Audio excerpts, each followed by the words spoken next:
tell you, all of us have the capacity to earn X amount of cash flows without taking so much of risk professionally. By just doing employment till your retirement, still you can make enough money. Doing a good job, honest job, you will still earn a certain amount of money. Whether you are in Sri Lanka or abroad, you can decide that area geographically, and you can still, without taking serious riskiness. You don't have to take risk. You can normal job. If you think that is a risky, then it's a different story. But otherwise, you go to work and you do your normal job. You don't take risk mean, okay, you don't want to manipulate, you don't want to cheat anybody, you want to do dishonesty. Those are risks actually. If you're going to take that, then your risk is going to be sometimes give you more cash flow at the beginning, later on you are in jail. Okay? So, better not do that. So, we all know that professionally we are not going to touch that riskiness. But still you may get into businesses. After chartered accounting, you become risky businesses you can start. The riskiness might result in more cash flow, may not result in more cash. It is a riskiness result. What you can do, put your cash flows. As we learned in the investment appraisal, you can convert into certainty equivalents, you can use the probabilities, you can use sensitivity, you can do adjustment for premium for your discounting rate or rate of return, all you can adjust and calculate well. So you have various ways where the risk can be brought in to your cash flow calculation. You can do that. But I'm trying to tell you today, you need to see your value is unlimited. This value you can decide based on what you are forecasting your future cash flow. It's interesting. It's not just a calculation, it's interesting because all of you know that you are capable of generating any number of cash flow, any amount of cash flow. So if I take, Sri Lankan context after chartered accountant qualification, initially I will say with the 4 years of experience in audit sector, I just start audit firm 4 years and there in the mercantile sector, I am trying to get 125,000 rupees or 100,000 rupees salary per month. I can start. That's why 1.2 million, my one. I just started. Somebody can say, after qualification, I just start 4 years time after audit training. I start a mercantile sector, 1 lakh a month. Reasonable. Same, somebody say, no, I'm going abroad, Middle East job. So Middle East job with a 4 years good experience in audit firm and then your qualification, you get a Middle East job, say 400,000 per month. 400,000, 4 times. That is starting. So you can think your cash flows, you can decide how much you want to make. So that's why I said this qualification will give you that choice you make. That will decide your value also. If anyone says, no, I want to start business, I can put up businesses. There are enough businessmen who are chartered accountants or chartered accountants who are businessmen. They have started businesses. Right? Even IAS, Lal sir is a chartered accountant. But in other way, he's an entrepreneur himself. He started this institution long time back.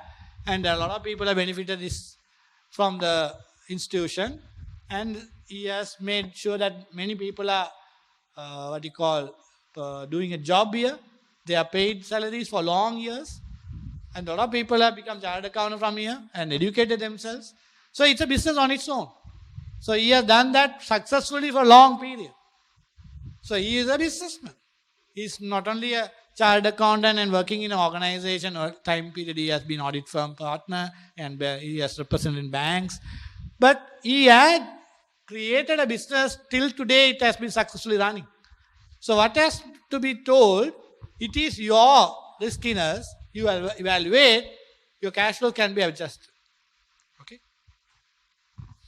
So this is about valuation of debt.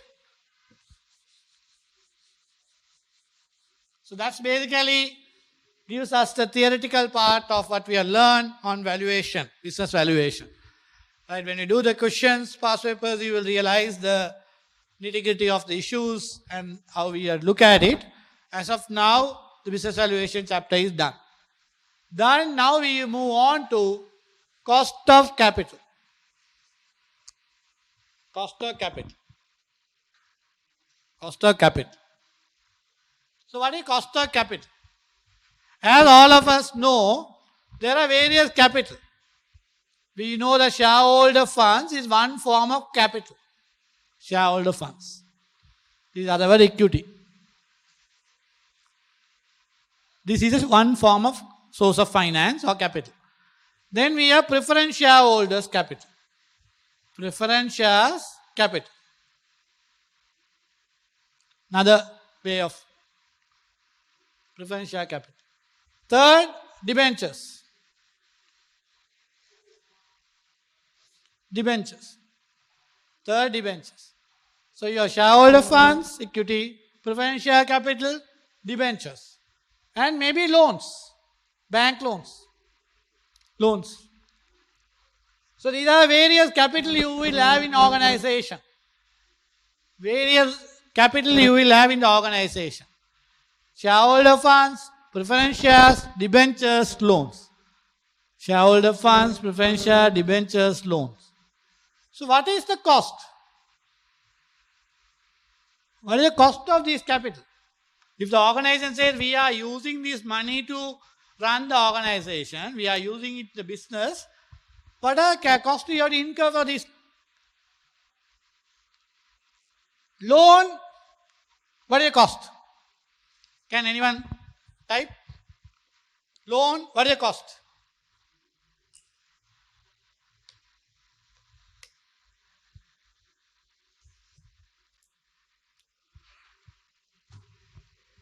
If you take a loan for your business, exactly.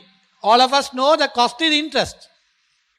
If you take a bank loan, bank will say, okay, 10% you have to pay interest. So that 10% is your annual cost. You have to incur that cost for your loan outstanding. Debentures is a long-term debt instrument. Company borrows. What is the cost? If the company issued debenture to raise money, what is the cost of that debenture? Anybody? Interest, yeah. Debenture also, you have to pay interest annually. There is a cost. That's the cost of your debenture money. Preference share capital. Preference share capital. You might see this preference share capital is only in certain private sector companies, right? Not listed companies. Preference share dividends. Preference share dividends. If the company has used the preference share capital for fund the business, then the preference share dividend company has to pay. Preference share dividend company has to pay. So that becomes the cost of preference shares, cost of preference share. Ordinary shareholders funds. Ordinary shareholder funds. What is the cost?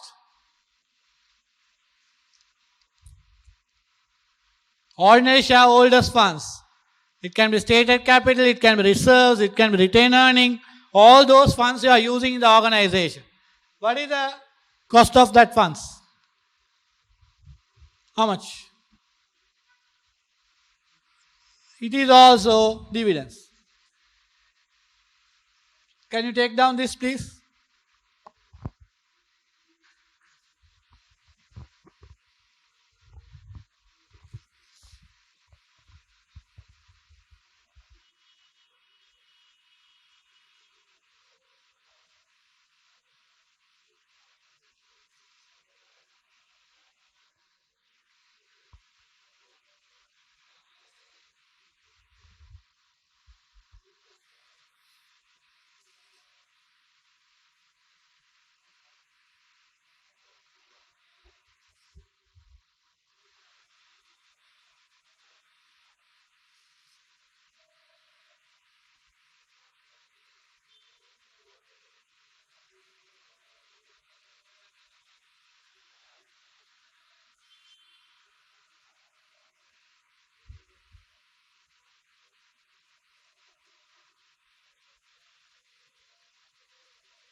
No cost, but yeah, I think somebody is mentioning no cost if you don't pay dividend. Good that it was told. Because that is where we are going to learn. This chapter is all about that. Okay, this is basically your normal understanding from accounting mindset. Loans have interest, debentures have interest, preference have dividends, shareholders' funds have dividends.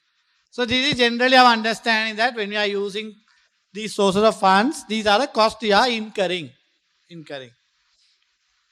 So most of the time, loans and debentures, I don't think any problem we will have. We think, okay, that's the cost. Very clear. Preference share dividend and ordinary share dividend, if you don't pay dividend, because in Sri Lanka, under the Company Act, there is no compulsion to pay dividend. There is no compulsion to pay dividend under Company Act. No shareholder can go to courts and say, company didn't pay dividend. So Company Act doesn't tell you that you should pay dividend. Only thing it says that when you are profitable, you can pay dividend. But not that you should pay dividend. So as far as the company is concerned, company can say, no, I am keeping my money or the profits for the future growth, so I don't pay dividend. So company can avoid paying dividend. There was a time we had taxation. Now I think it's not there. Deemed dividend tax, where if you don't pay dividends and you retain profits with you continuously, Inland Revenue say, no, you have to pay tax for that. Without paying shareholder, you keep the money with you, for which also you have to pay tax. Not that your profits are anyway taxed. After tax are paid, you have retained money. That money you have to pay to shareholder dividend. Some amount at least. If you don't pay that, Inland Revenue say, no, you have to pay tax on that. Deemed dividend tax. So, that also now not there. So, what I am trying to tell you is the shareholder's point of view, he can expect dividend from the company, but it is not must for the company to pay. Company can say, no, we are holding the money because we have future plan. So company can do that. Shareholders cannot fight. Shareholders have to accept it. So what I would like to tell you is, the dividend is something discretion of the management to pay or not, or the owners. So the board meeting or the ownership or the AGM or whatever, they will decide that not to pay dividend also. In that case, then you will say, this is zero dividend. According to you, no cost. That's why somebody mentioned here. Somebody mentioned the chat basically saying that no dividend, no cost. So no cost. That's what you understand. Okay. So this is basically our understanding. Debentures and these have interest, these have dividends. So this is also not must. If you pay dividend, there is a cost, there is no cost. So what we are going to learn, this chapter called cost of capital. Cost of capital is defined. Cost of capital is defined in two ways. One is cost incurred to use the money. Cost incurred to use the money. What I mean by cost incurred? Say bank loan I take. In order to use the loan, I am incurring a cost. Why bank has clearly mentioned loan agreement 10%. So my cost is 10%. I very clearly know. So if you know that interest, you know the cost, that's your cost of capital. Cost incurred to use the money. Very clear. Cost of capital. There is another definition. Expected return of the investor. Expected return of the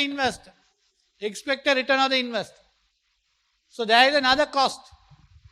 Cost incurred to use the money, one thing. Expected return of the investor, another thing. First one is very straightforward. That is what all of us know. When you take money from someone, if you have to pay a cost, that cost incurred to use the money is cost of capital. Debenture, bank loan, we know that's a cost. But ordinary shares, even preference shares, you may not have mentioned a dividend. There is no document to say how much dividend. Preference share, at least you might say preference share what is the rate of dividend you are going to pay. But that also not compulsion. If you say, no, this year we don't declare, you don't declare. Right? You can avoid. But ordinary shares, no mention. No mention. So, this is very straightforward. Cost incurred to use the money. Definition 1. Definition 2. Expected return on the investor. What is this? Any investor who gave the money, shareholder money or preference shareholder money, he gives the money to a company expecting what? Any investor in the world who gives money, does he give the money expecting return or no return expected? What is the answer? Can anybody? Any investor in the world, does he expect a return from the investment? Can there be any investor says, I don't want any return? Can there be any investor who says, I don't want any return? It's not clear. No. I think no means that every investor expects returns. Every investor, exactly. Every investor expects return. No investor will say, I don't want return. Right? There is no word called free lunch. Free lunch. If anyone is taking you for a free lunch, right, unless he is a friend or your family people, other than that, nobody will take you for a free lunch. If he is taking for free lunch, there is a cost involved. Okay, it may be looking little sarcastic, but truth is that unless your family member or maybe your friends, your good friends, will take you for lunch. Right? So, but no other person. Right? No other person. Everybody will take you for free lunch. They invite you for lunch means there is a cost involved. Whether you agree or not, that is reality. Same way, every investor in the world who gives the money in what form? Whatever form you think, he expects a return. He expects a return. So there is a expected return of the investor. Word is expected return of the investor. Expects. Not that he wants it guaranteed, forcefully, nothing. He is expecting a return. So if you and me are giving money to anybody, he expects a return. No document. Ordinary shareholders, no document, only share certificate. Share certificate doesn't mention a dividend return. It just has a share certificate. No return mentioned. But investor expects a return. He may or may not have been told. He might have told you or not told you. But he gives the money in the share capital, he wants a return. So please understand, expected return is something expectation. That is cost of capital. That is cost of capital. You might think, no, there is no agreement, there is no document, there is no letter given, no correspondence, where the email, nothing. True. But the investor expects a return. If he is expecting a return, that expected return is cost of capital. This is the second definition of cost of capital. This is what we are more relevant to share capital, ordinary shareholders and preference shareholders. You might think, no, there is nothing in document, no agreement. Why we are worried about it? True, you are not worried about it, but definitely there is a cost. We will calculate and show you. What you and me, or maybe the layman, non-finance people, think is this. If you don't pay dividend, no cost.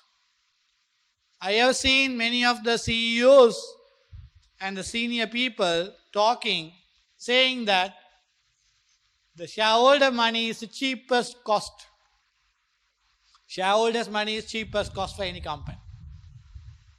After this chapter, you will see shareholder money is the expensive cost or expensive funds. Shareholder money is the expensive funds, higher cost funds. But normally we all think that shareholder money, no cost. By bank, you got to pay interest. Shareholder money, nothing to pay. Dividend, if we want, we can pay, we can avoid. Nobody is going to come and tell you should pay dividend. But please note, after this today's chapter, you will agree shareholders' money is expensive money, not the bank loan. Bank loan is the cheapest money. That is what we are learning in this chapter. Our knowledge is strength. Why? Why we are saying our knowledge is strength? Because what common man thinks right is not right. What you and me thinks is right after knowledge of what we learn. Because we have to get that confidence. Whatever you talk, maybe majority will talk like that. Just because majority says it's not right. Even a wrong thing, majority will say. But we have to understand, we may be small people or people, maybe 7,000 chartered accountants and maybe students. We will say, no, this is a knowledge. We are clear. Preference shares and non-shares have a cost. It has a cost. Even though it's not in agreement, certificate, letter, but there is a cost. That cost is expected return of the investor. Expected return of the investor. So please keep that in mind. Can you write down this? Your cost of capital definition has two components. One is cost incurred to use the money. That is straightforward. You can say debentures, bank loan. This is the one. Cost of capital can be expected return of the investor. This is the ordinary shares, preference shares. Can you write down this?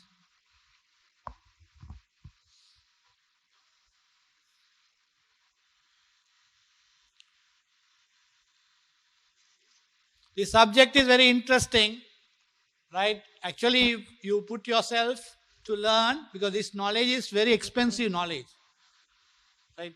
Which people, majority people don't understand. That is where value comes. Something which people can't understand and you can understand, that means you are valuable. That's how it is. Why doctors are valuable? Why the engineers? Why the lawyers? All these professional people are more valuable. Valuable in the sense that they are earning money as well as their capacity to earn money is very high. Why? Because their knowledge is something which nobody can understand. Doctor, what he gives medicines, you and me can't understand. Right? Simple as that. Like lawyer, what he give sometimes direction and idea, suggestions, which you and me can't understand. We also think, we will buy the book and read it. Not all the books we can read and understand. So that is that profession. Same thing, chartered accountant, we have knowledge. Our knowledge is also valuable. That value only we are also making money and we have recognition, status, everything. So please understand your value is, without your knowledge, you are getting it. So you should know how to make use of it. Have confidence. Always have self-confidence very high.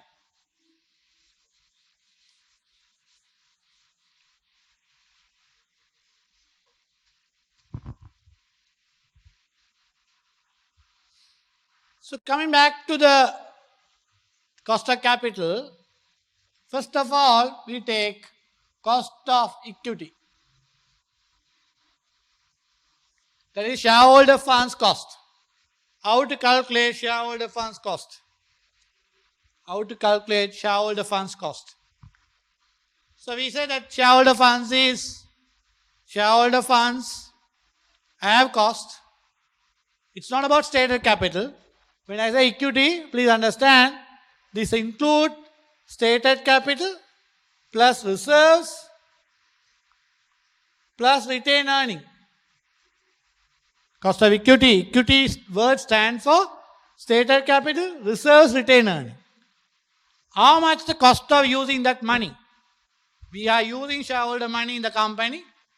We think there is a cost. Financial management, we think there is a cost. So how much is the cost? So cost of equity equals to dividend divided by market value XD. Cost of equity equals to, take down, cost of equity equals to dividend divided by market value XD.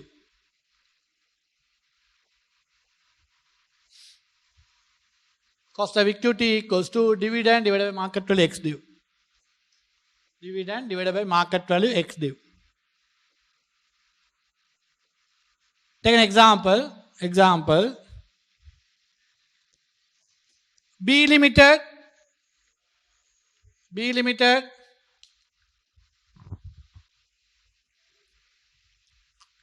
pays 5 rupee dividend per annum. B Limited pays 5 rupees. B Limited pays 5 rupees dividend per annum without any growth. Without any growth. Market value of the share. 30 rupees. Market value share 30 rupees x div. Market value share 30 rupees x div. Calculate cost of equity of the company. Calculate cost of equity of the company. Can you please calculate? So company pays 5 rupee dividend per annum. Every year they are going to pay dividend. No growth. They will pay only 5 rupee dividend. Market value is 30 rupees. So how much is your cost of equity? Please calculate. 5 rupee dividend per annum. Market value x div 30. How much is your cost of equity?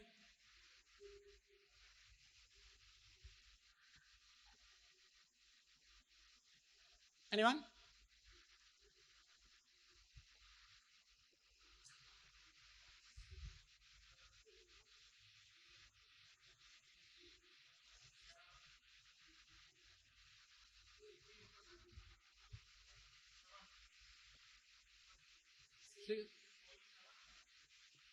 $16.7. 16.7% is your dividend. Sorry, cost of equity.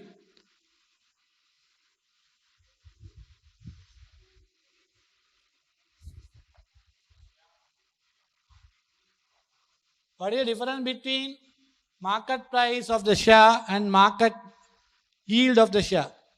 I think market yield or market value? Value. Market price and market value. I think last class when we looked at valuation chapter I explained market price is your trading price. Trading price. If you take the stock market, listed company share, you have a market price in the market. You go to a broker and call them and say, how much is share price today? They will say 25 rupees. That is the market price available in the market. Market value is what you are calculating. Based on various methods of valuation, we calculate and say this is a market value. So the market value can vary. Market price is, if you take today at one point in time, your trading price is same. But your market value can be varying. Based on each methods of valuation, net asset basis will give you 20 rupees, free cash flow will give you 50 rupees, dividend will say 35 rupees. So those are market value. So that's the difference. So cost of equity 16.7. This is the cost. Whether the company pay dividend or not, if the company is having a pattern of paying dividend in the past, your cost of equity is 16.7. Maybe this year you don't pay, but you have been paying in the past. So there is the cost of equity 16.7. Okay. Next example. S Limited paid last year dividend. S Limited paid last year dividend of 5 rupees. S Limited paid last year dividend of 5 rupees. And it expects to pay 10% growth in dividends. It expects to pay 10% growth in dividend for infinite period. It expects to pay 10% growth in dividend for infinite period. Current market price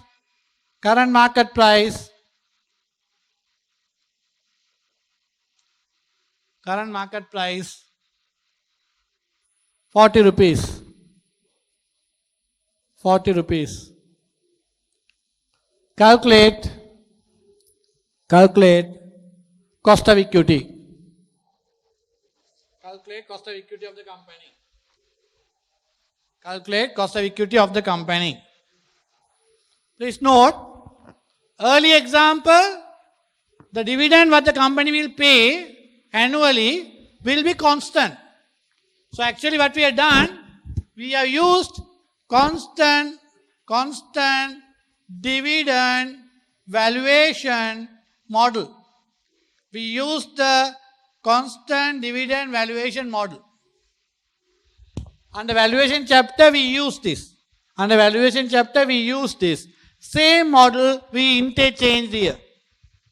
If you can recall, constant dividend valuation model under valuation chapter, how did you use? Market value XDIV equals to, anybody? Under valuation chapter, if the company is going to pay constant amount of dividend for infinite period, market value equals to, how do you calculate?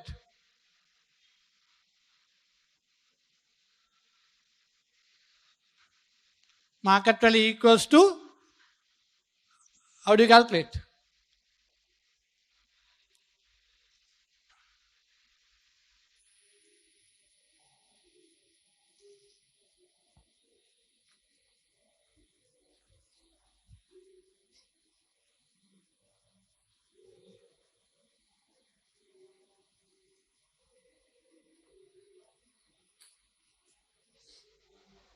I am asking, if the company is going to pay you constant amount of dividend every year, constant amount of dividend, constant amount means every year same amount of dividend. Every year same amount of dividend. If you are going to pay every year same amount of dividend, how much is your market value? How do you calculate?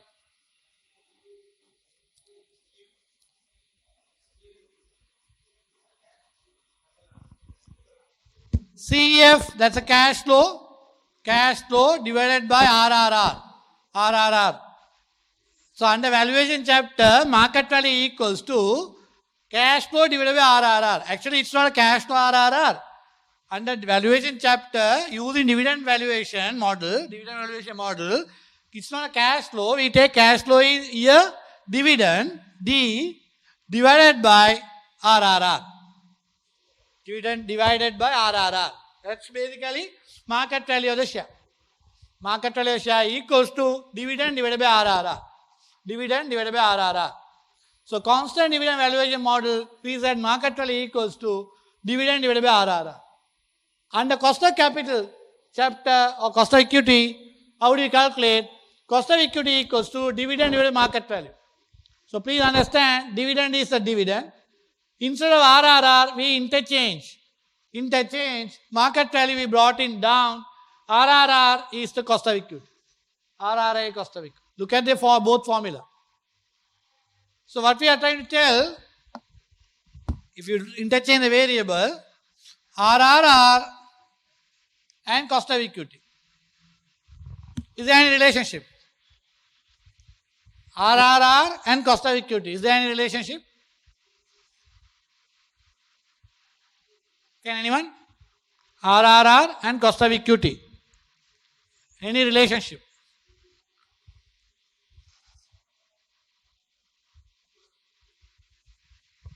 RRR is required rate of return of investor. Required rate of return of the investor, RRR. Cost of equity, shareholder money cost is of company. Cost of equity of the company, this is RRR of the investor. There are two people here. One is investor, other one is company. They are not the same. Investor says, I have a required rate of return for my money, what I am giving. I am giving money to company, I am expecting a return. That's the required rate of return of the investor. Company says, I took the money from someone, for which I have cost. So there is the cost of my money using. Cost of equity of the company. Now, in the formula, if you really look at, the way we have interchanged, we are saying these two are equal. But these two are two different things. Please understand that. Required rate of return is one, of the investor, cost of equity of the company. Only thing, recurrent of return investor and cost of equity of company are equal at the transaction point or the equilibrium point. Can you write down? Write down. RRR of the investor and cost of equity of the company, RRR of the investor and cost of equity of the company, are interchangeably used. RRR of the investor and cost of equity of the company are interchangeably used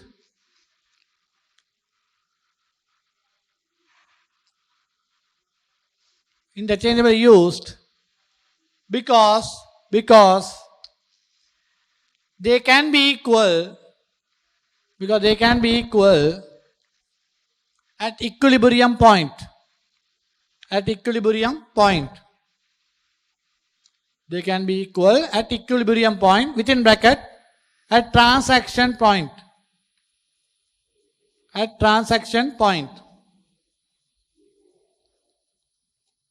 Bracket close. Next line. However, it should be noted that RRR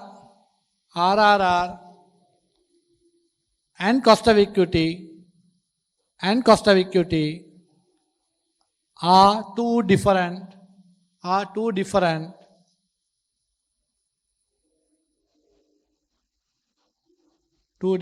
variables. RRR and cost of equity are two different variables.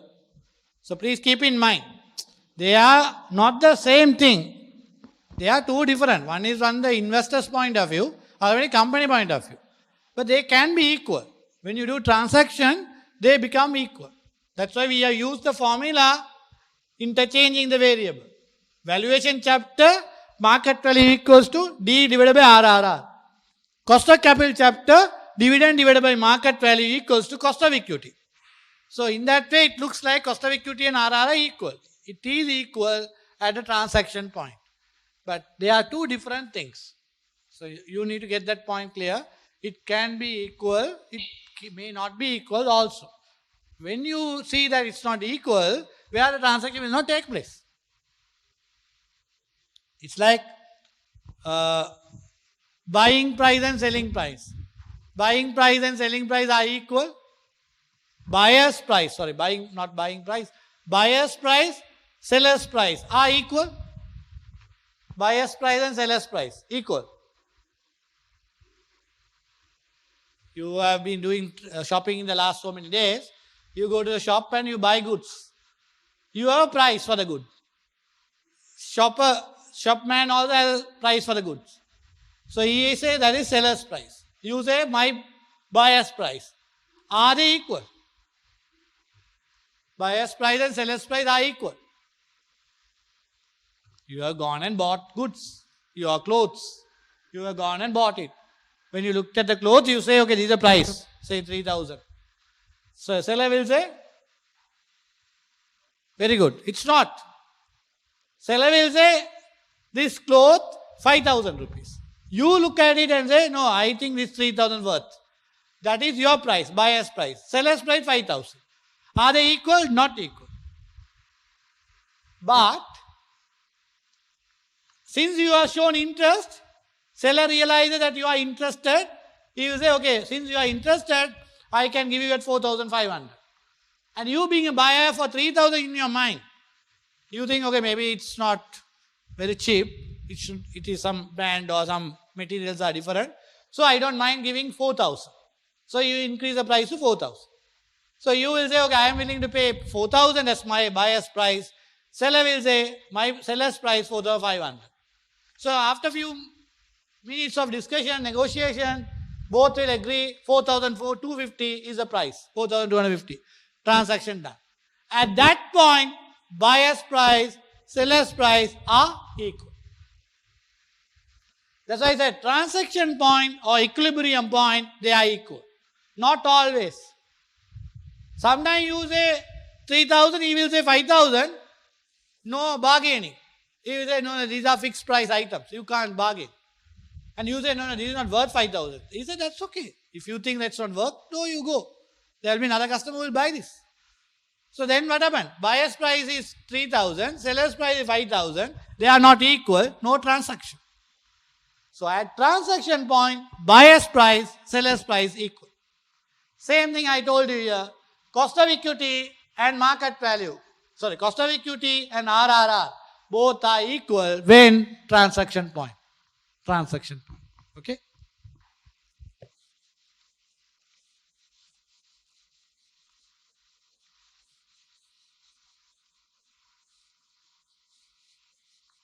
So this is where, when we are using constant dividend valuation model, Next example I have given you with the growth rate. Can you calculate the market value? Sorry, cost of equity? Cost of equity equals to, under constant dividend growth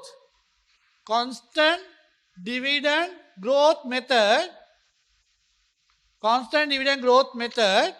market value equals to x div DO 1 plus G R minus G. This is the valuation model we learned. Constant dividend growth model. Gordon's. There is a name called Gordon's constant dividend growth model. These are the valuation we looked at. Market value equals to x div DO 1 plus G R minus G. Same, if the company is going to pay you constant dividend growth, every year dividend will grow constantly for infinite period, your cost of equity equals to DO 1 plus G market value.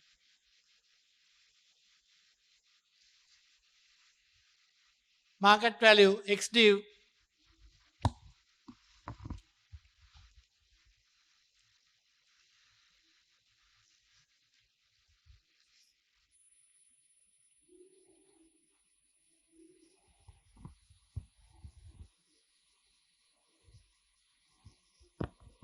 cost of equity equals to DO 1 plus G divided by market value x div plus G.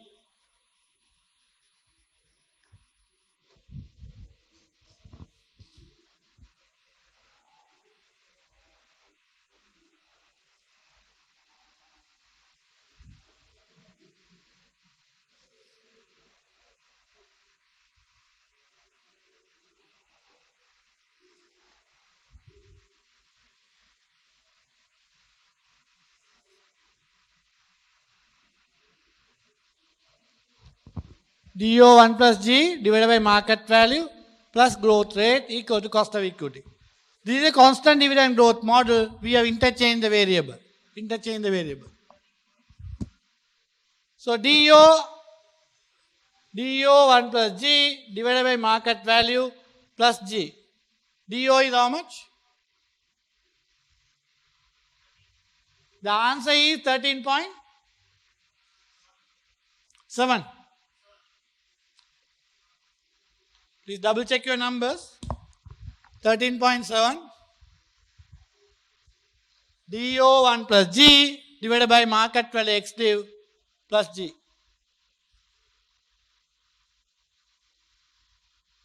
13.7? 75. 13.75. This is the cost of equity. If the company pay a constant dividend growth rate, this is the way of calculating cost of equity. Now what you need to understand, if there is a dividend pattern of paying in the company, there is a cost involved. As somebody mentioned, no dividend paid, still there is a cost involved. We will learn that later.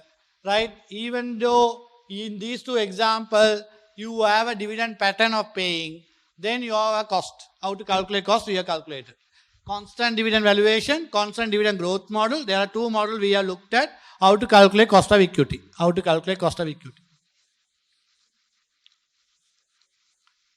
We will learn another method later on the CAPM. Even though there is no dividend payout or not, still there is a cost of equity. There is cost of equity. Then next heading, subheading, cost of preference shares. Cost of preference shares.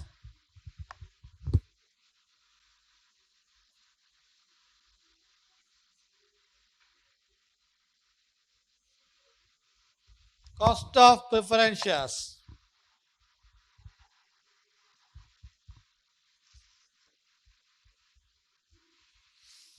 Cost of preference shares. Cost of preference share equals to, please understand, preference shares are shares issued by the company with certain preferences. What are preferences generally you get in preference shares? You have a dividend, fixed rate, preferential treatment before the ordinary shareholders. So even before you paying dividend to ordinary shareholders, preference shareholder you pay dividend. So that is why it's called preference. Second, in the time of winding up or liquidation, your company going for winding up or liquidation, before you paying the preference shareholders, ordinary shareholders, you will have to pay the preference shareholders. So that is another reason that becomes a preference in terms of treatment. One is you get the annual dividend preference before the ordinary shareholders. At the winding up, you get priority before the ordinary shareholders. So therefore it is called preference shares. So cost of preference share, how do you calculate? Same like constant dividend valuation model calculation for cost of equity. You don't have a growth rate, preference share you don't get dividend growing, equal dividend for years. So your formula will be dividend divided by market value x div. Dividend divided by market value x div equals to cost of preference shares. So if your preference shares are traded, listed company, or it's a trading price, then you have a dividend divided by market value x div. But if your preference shares are not listed, then you don't have to worry about your nominal value and dividend. That means your preference share certificate will carry a rate. Preference share certificate will carry 7%. That is your preference share cost. You don't have to worry much. But if you say your preference shares are traded, listed, then you have market price, then dividend divided by market price. Dividend valuation model, same dividend valuation model. D divided by RRR. So D divided by market value. Take an example. U Limited, 100 rupees preference share. U Limited, 100 rupees preference share. U Limited, 100 rupees preference share. Pays 8% dividend.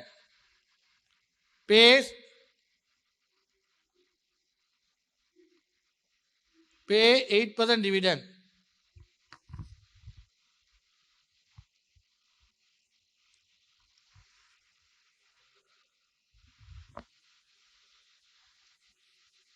Pays 8% dividend.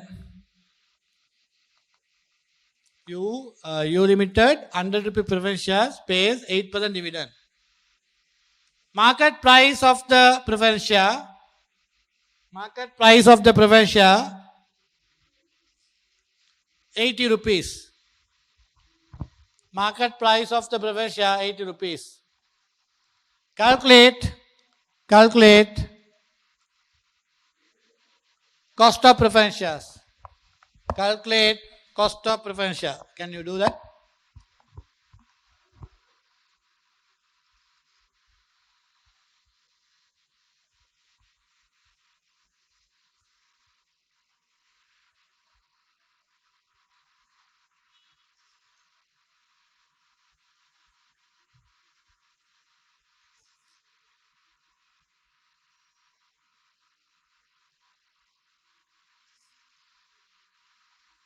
How much? 100 rupee preference shares, 8% preference share dividend. Market price is 80 rupees. So dividend, D mean dividend per share, one share. dividend how much you are paying. 100 rupees, 8%. How much? 8 rupees. Market value is how much? Extreme market value, 80 rupees. So what is your cost of preference shares?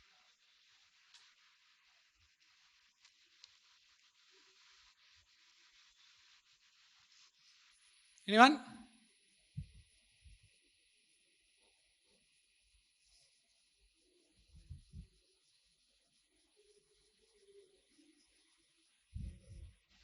$10 is your cost of preference shares.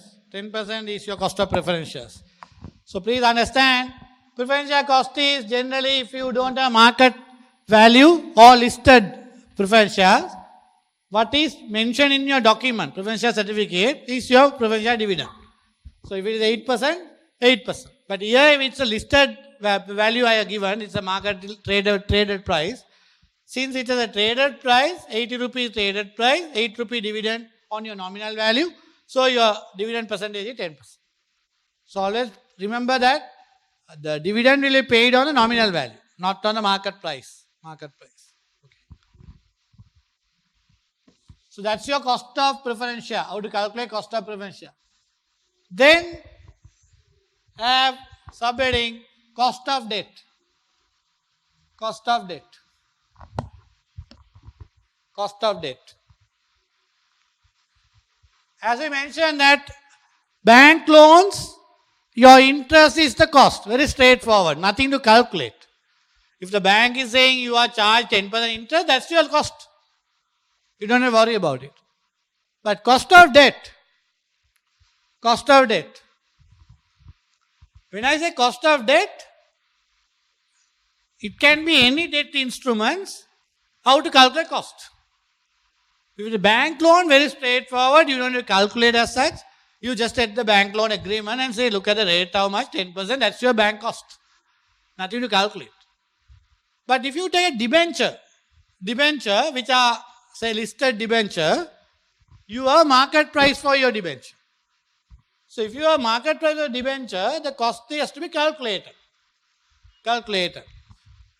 So we will have cost of debt under that.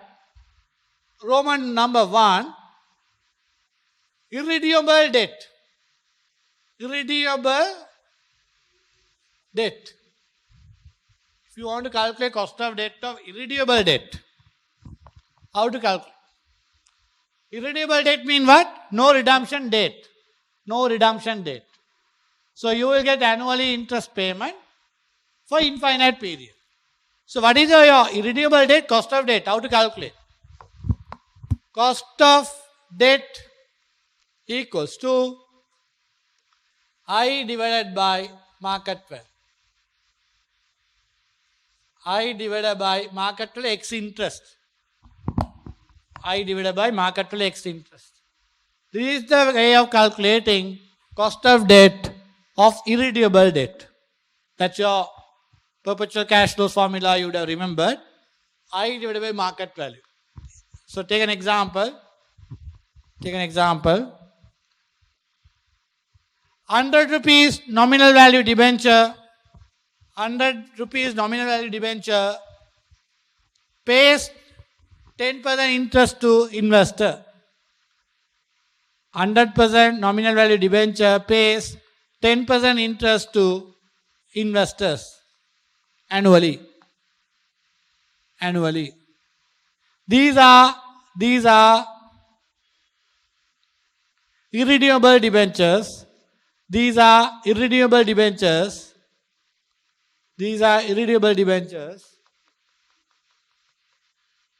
Calculate cost of debt. Calculate the cost of debt. If the market value is 90 rupees per debenture, calculate the cost of debenture if the market value is 90 rupees per debenture. Can you try that?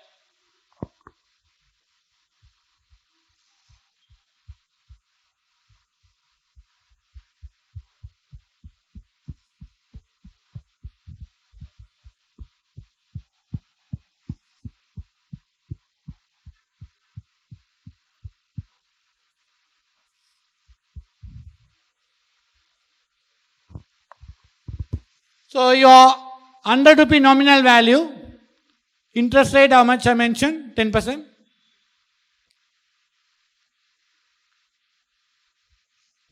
So 100 rupee nominal value is 100. 10 percentage your interest you are going to pay. That means your interest is 10 rupee divided by market value. Market value how much? 90 rupees. So how much is your cost of debt? 100 rupees nominal value, interest you are going to pay 10%.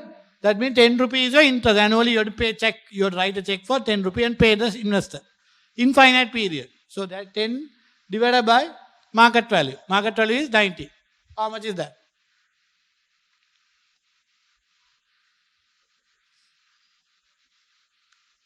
11%, 11.1. So this is your irredeemable debt, cost of debt. Irredeemable debt, cost of debt. Nominal value is 100, 10% you pay interest, that means 10 rupees is the annual interest you have to pay. You will always remember that 10% is on a nominal value. You have to pay 10 rupees on nominal value. So 10 rupee nominal value based interest calculation divided by market value, which will give you 11.1. Another example. Calculate cost of debt. Calculate cost of debt after tax. Calculate cost of debt after tax. If calculate cost of debt after tax if interest is liable for 14% tax. Interest is liable for 14% tax. Same example. We are now telling there is a tax of 14% on the interest income. So how do we calculate? So cost of debt after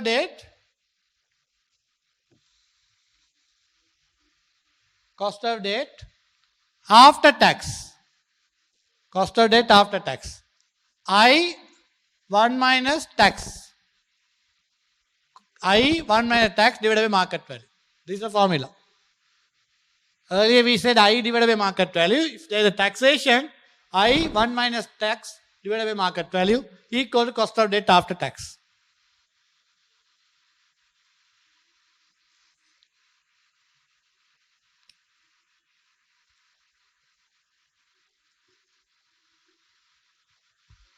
So your interest is 10 rupee, 1 minus tax rate is 14% divided by 90.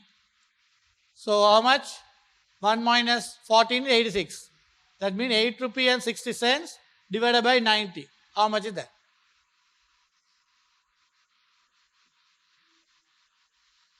Net of tax. As an investor, you get interest income, but you have a tax for that.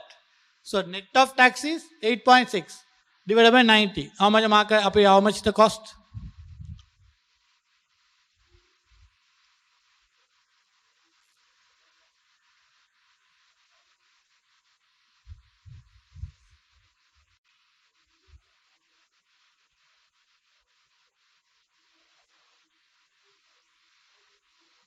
How much?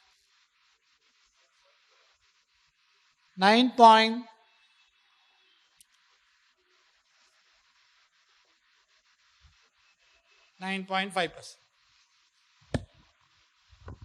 So please note that when there is a taxation involved, interest, always we have to understand interest expense in a company is entitled to tax saving. Interest expense in the company have benefit of tax saving. So we need to get the interest expense net of tax. Interest expense net of tax. So company get 90 rupee money, but company have net cost of 8.6. So on that basis, your cost is 9.5. So always whenever tax is involved, that is 1 minus tax. Interest 1 minus tax is your net cost.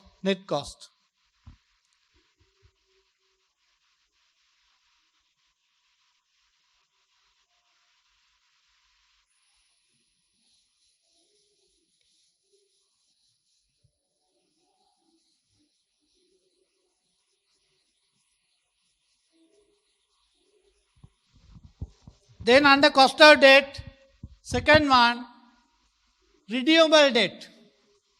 Redeemable debt.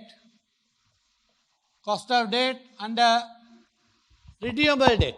If it is redeemable, we know how to calculate now. We just looked at it. Redeemable debt. Redeemable debt. How do you calculate cost of debt of a redeemable debt? Redeemable debt means what? The debentures have a limited time period. Limited time period. It can be 5-year time period or 10-year, whatever time period. Limited time. It's not infinite period debenture. So please take a note.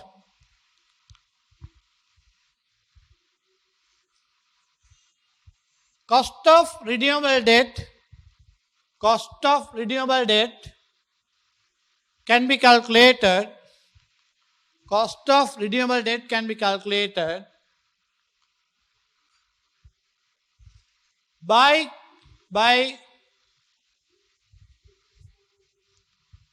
using IRR technique.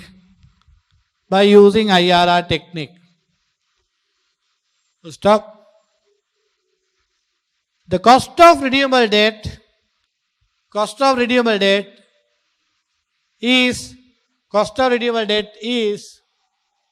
IRR of the debt instrument. IRR of the debt instrument.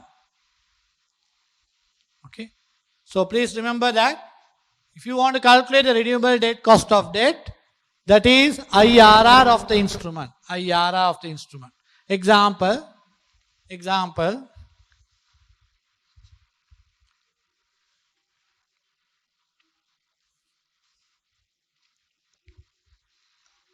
100 rupee nominal value debenture.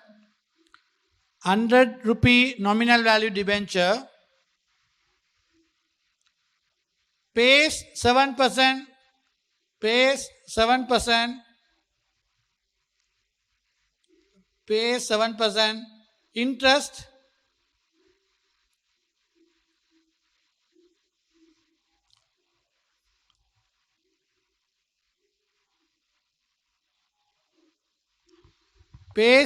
interest annually. The debenture will be redeemed.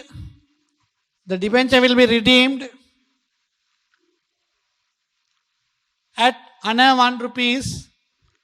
Debenture will be redeemed at another 1 rupees in 5 years' time. Debenture will be redeemed at another 1 rupees in 5 years' time. Stop.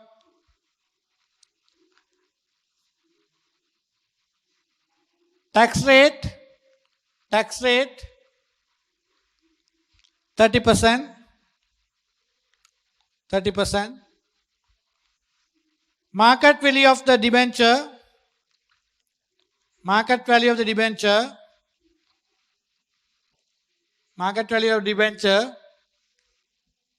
90 rupees. Market value of debenture 90 rupees. Calculate cost of debenture. Calculate cost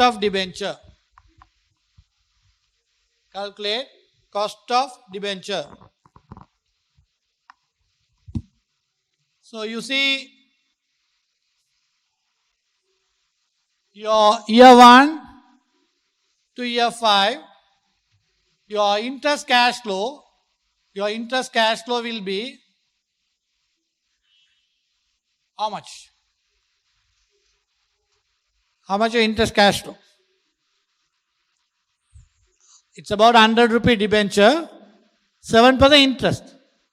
So interest cash flow for year 1 to 5, 100 rupee debenture, 7% cost. That means 7 rupee is your interest. 7% interest. But you have a tax saving, 1 minus 30.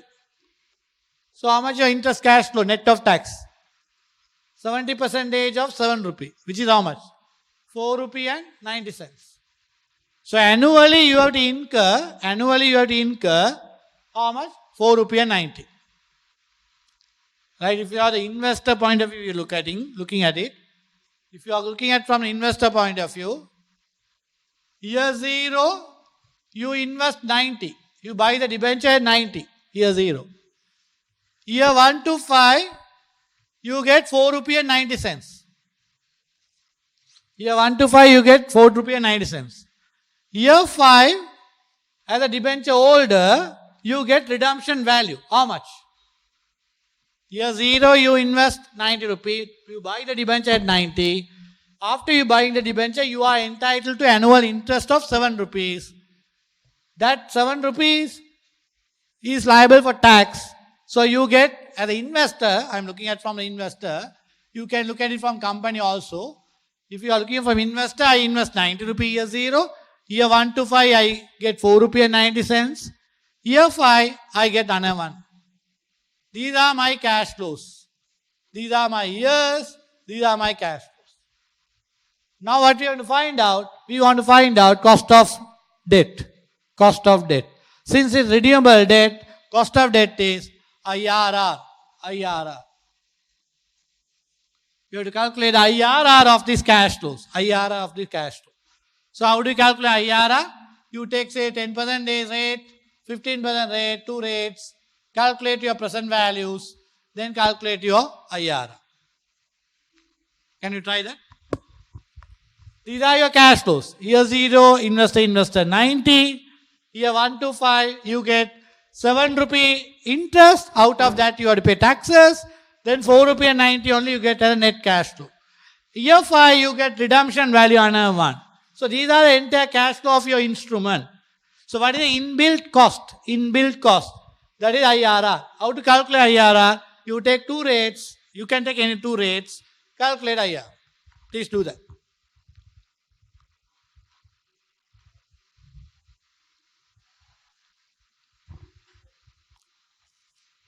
10:15. Break, we will have another 5 minutes time. We will have the break.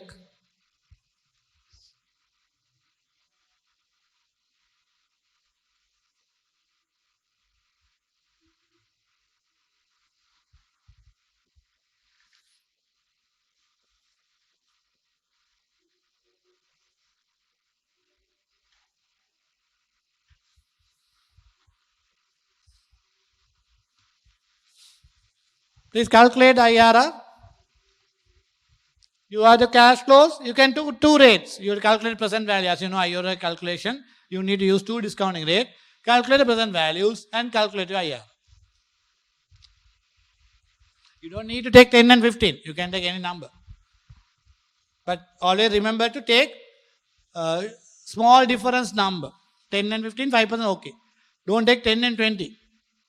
5 and 25. Don't take like that. Maximum difference could be 5% is fine. That will give you the more reasonable, accurate number. IRR.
Anyone?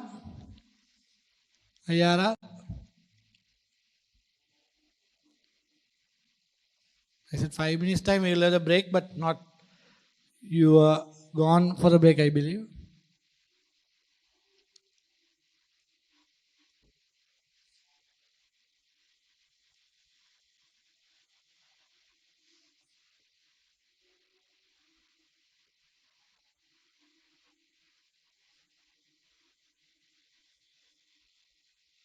Year 0, you invest 90. Year 1 to 5, you get 4.9. Year 5, you get 101. So, based on this cash flow, what is the inbuilt annual compounding cost? That's your IRR. Redeemable debenture, cost of debt is the IRR. When you calculate IRR, you get the cost of debt. If it is an Excel worksheet, you just put your number, you get your IRR. So, any instrument you can put, you can find out the IRR. So, in your exam purposes, you don't have Excel. So, you have to put 2 discounting rate, calculate your IRR.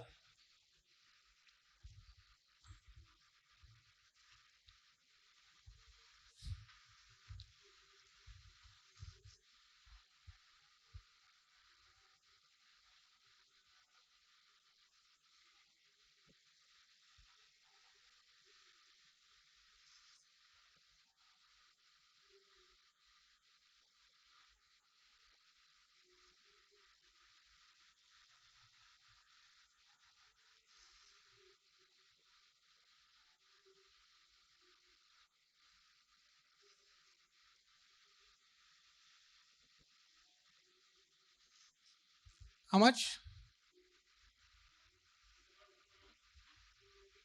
7.03.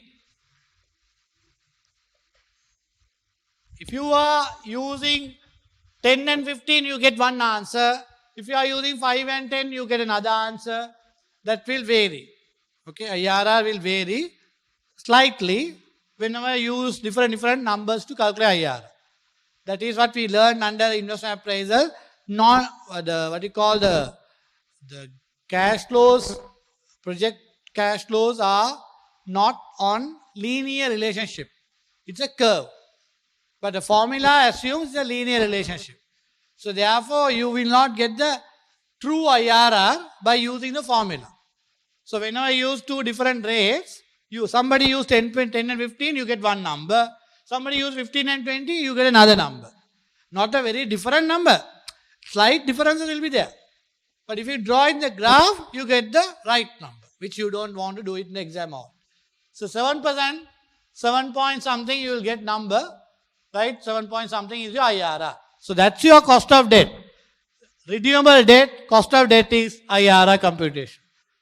Anyone who has done different number, not 10 and 15? If everybody has 10 and 15, everybody gets same number.